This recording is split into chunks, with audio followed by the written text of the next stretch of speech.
दिन में 12 बजे केसरी धनगाही अपने पिंकू भैया के लिए उनके गृह प्रवेश में, तो आप भी आइए 12 बजे दिन में कल 8 तारीख को आप सबके बीच में।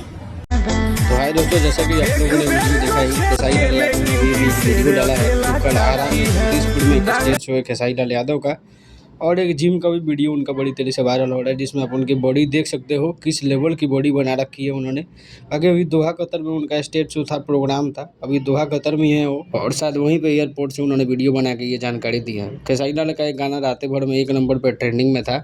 उसको ईद सडीन जो बहुत बड़े इंटरनेशनल सिंगर हैं, उनके गाना एक आया है, जिसके बाद खेसारी लाल यादव का गाना 2 नंबर पर चला गया है। बाकी जिम का बॉडी तो आप लोगों ने देखा ही है, जिम का वीडियो। दूसरे गाना जो उनका हेलो गाइस करके बड़ी तेज़ी से वायरल हुआ था, 10 नंबर पे अभी भी ट्रेंडिंग में है, लेकिन व्यूज़ उतना ज़्यादा नहीं है, 10 मिलियन के आसपास इस पे व्यूज़ है। बाकी खेसारी लाल यादव की बॉडी के बारे में आप क्या कहना चाहते हैं, अपनी कमेंट में राय ज़रूर दीजिएगा। मिलते हैं अगले वीडियो में। Thank you.